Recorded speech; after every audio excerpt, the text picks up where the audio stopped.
to my channel. Welcome back to Lydia Love Beauty. Hope you guys are okay. As for me, I'm doing just great. I greet you all according to your time. In this video, I'm going to be showing you how to make a Ghana braid without closure. So I have done the single part. If you have been following me, you will see where I sew my closure. You will see everything there. If you have watched my previous video, you will see how I sewed my closure.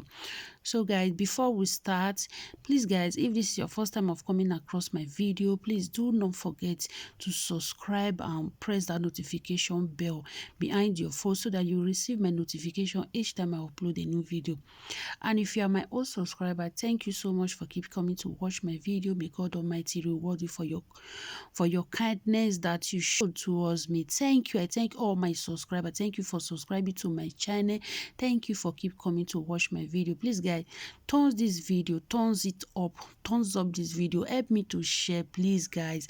Help me to share. It will not take anything from you. Help me to share to your friend. Thumbs up this video. Leave your good comments. God bless you as you do so. So let's get down to the real deal. Yeah, let's get down to the real deal. So I will see you guys in my next video. Bye.